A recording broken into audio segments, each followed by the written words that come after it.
Welcome back to Raw and Real Modern Dating. We are diving deep into how cultural narratives and online personalities are shaping how we view love and relationships. Yeah, it's wild how much influence these outside forces have Yeah. on, Oh, yeah. what's attractive or desirable or even acceptable Totally. in the dating world.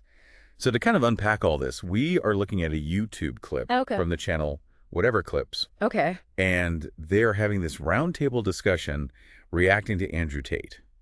Oh, Andrew Tate is certainly a Yeah. polarizing figure. Yeah. Yeah, known for his strong opinions about masculinity and his, let's say, unconventional views on dating. Yeah, he's not afraid to say what he thinks. He's someone who knows how to spark a conversation, For sure. often by pushing boundaries and challenging societal norms. Yeah, and he definitely doesn't hold back in this clip. One of his statements that really stood out to me, and I'm sure it did to you too, is when he said, "In the modern world, if I meet a girl who's 33 and single, I know the amount of dick that's been through her before me is just simply unattractive." Oh, yeah, that quote certainly got people talking. And for good reason. It reflects some deeply ingrained double standards about how men and women are judged for their sexual history. Yeah. Like, if a man with multiple partners might be seen as experienced or even desirable, a woman with a similar past often faces negative judgments and shaming. Yeah, it's like there's this unspoken rule book that says a woman's worth is somehow tied to her body count, Yeah. which is a pretty outdated and frankly offensive concept. It is. It is. And it speaks to a larger issue of how women's sexuality is often policed Yeah. and controlled in ways that men's aren't. Like this double standard, it's everywhere, from casual conversations to media portrayals and even influences how we interact on dating apps. Oh, totally. Think about the language used to describe men and women on these platforms. Words like player or stud for men often have positive connotations, Yeah. while terms like easy or slut are used to shame women for the same behavior. It's crazy. It's a stark reminder of how much work we still need to do to dismantle these harmful stereotypes. But what's interesting is that the reactions to Tate's statement in the YouTube clip were all over the place. Some panelists were visibly angry, others used humor to deflect. And still, others seem to be struggling with their own internal biases. Yeah. That range of reactions speaks to the complexity of the issue and how Tate's words tap into deeply held beliefs and personal experiences. For sure. It's a reminder that these conversations aren't always straightforward and Yeah. that people are coming to them from different places and with different levels of awareness. Yeah. It's important to acknowledge that and to approach these discussions with empathy and a willingness to listen. Absolutely. And one of the things that stood out to me was how the female panelists in particular pushed back against Tate's narrative.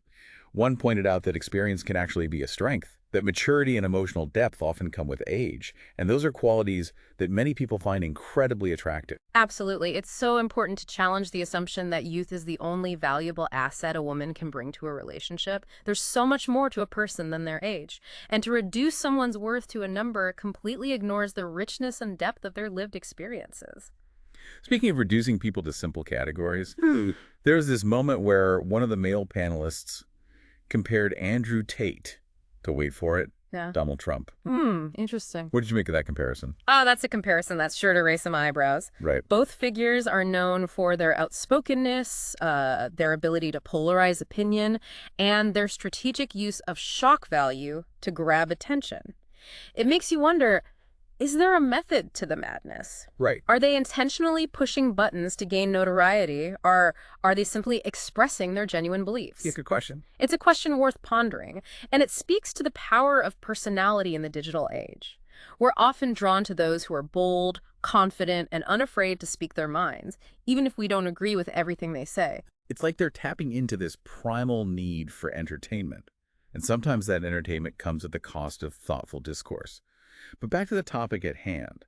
I'm curious, why do you think this concept of body count gets so much attention, especially from men? It's tied to deeply ingrained societal norms and power dynamics that have been around for centuries. Okay.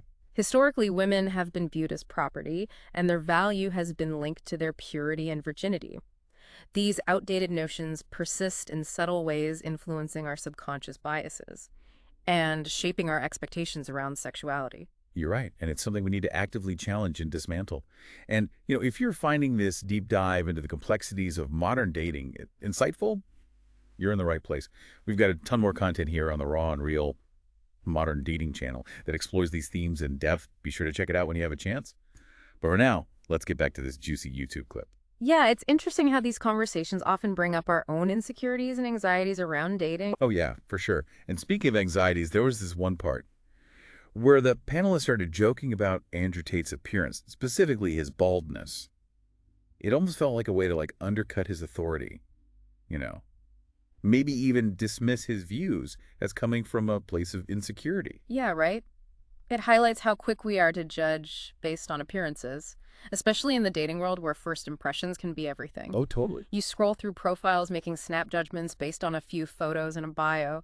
It makes you wonder, how much emphasis do we place on superficial traits versus genuine compatibility? Right. What are we prioritizing when we swipe right or left? Such a good point. And it makes you think about the pressures we all face, both men and women, to conform to certain beauty standards. It Yeah. can be really tough to navigate those expectations, especially when you're trying to present your authentic self online. Absolutely. And this ties back to the influence of social media and online personalities.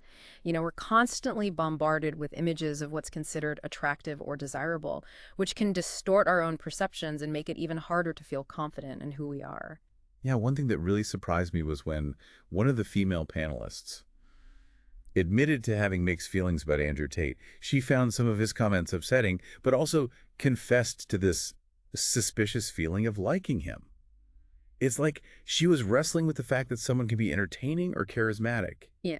even if you disagree with their views. It speaks to the complexity of human attraction and how we can sometimes be drawn to people despite their flaws. For sure. Charisma and personality can be powerful forces, especially when someone projects confidence and a clear sense of self. Yeah. It's something to be aware of, especially when navigating the online dating world. How much weight are we giving to someone's online persona versus their actual values and actions? Right, it's like that saying, never meet your heroes. Sometimes the reality doesn't live up to the image we create in our heads. We might find ourselves drawn to someone who seems confident and successful online. But what lies beneath that carefully crafted facade? Exactly. And that's where critical thinking is so important. It's easy to get swept up in someone's persona, especially when they have a large following and a platform to amplify their message. But it's crucial to separate the person from their ideas, to critically evaluate their words and actions, and to form our own informed opinions. And speaking of meeting in person, the YouTube channel actually mentioned that they're planning to have Andrew Tate as a guest on their show. Oh, wow. Now that raises the stakes considerably. Hmm. It'll be interesting to see how they engage with him in a live setting and whether they'll directly challenge his more controversial viewpoints. I can already picture the comment section exploding. If you had the opportunity to ask Andrew Tate one question, what would it be? That's a great question for all of us to consider. What aspects of his worldview are we curious about? What would we want to challenge him on? How do his views reflect broader societal trends and attitudes? It's important to engage with these kinds of conversations, even if they're uncomfortable, because that's how we grow and learn.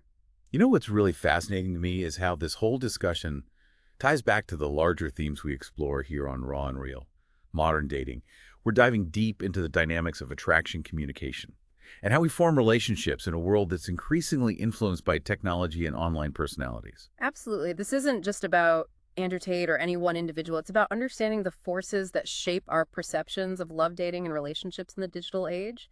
It's about having open and honest conversations, challenging societal norms, and empowering ourselves to make informed choices that align with our values. And if you're enjoying this deep dive, and we hope you are, be sure to explore more of our content here on the Raw and Real Modern Dating channel. We've got a whole library of episodes, articles, and resources designed to help you navigate the dating landscape with confidence and authenticity. But for now, let's wrap up our analysis of this intriguing YouTube clip. Feels like we've only just scratched the surface. Yeah, there's always more to unpack when it comes to modern dating. It's constantly evolving, Right. influenced by social trends, technological advancements, and yeah, even the opinions of controversial figures like Andrew Tate. Yeah, for sure. And what I find so fascinating is how these conversations often force us to confront our own biases and assumptions. We might think we have a clear understanding of what we're looking for in a partner, but then someone like Andrew Tate comes along and challenges our whole perspective. Yeah, it's a good reminder to always be questioning, Be open to different viewpoints, even if they make us uncomfortable. After all, growth often happens outside of our comfort zones. So true. And that's what we're all about here on Raw and Real. Modern dating. We're not afraid to dive into the messy, complicated, and sometimes controversial aspects of dating in the digital age. We're here to provide you with insights, tools, and a space to reflect on your own experiences. We want to empower you to navigate the dating world with confidence and authenticity, to find connections that are meaningful and fulfilling. If you're enjoying this deep dive, and we hope you are, be sure to subscribe to the Raw and Real Modern Dating channel for more insightful conversations and expert advice. We've got a whole library of episodes waiting for you, covering everything from online dating strategies to communication skills to building healthy relationships in the modern world. And remember, dating is a journey, not a destination. It's about learning, growing, and discovering what truly matters to you. Thanks for joining us on this deep dive into the world of Raw and Real Modern Dating.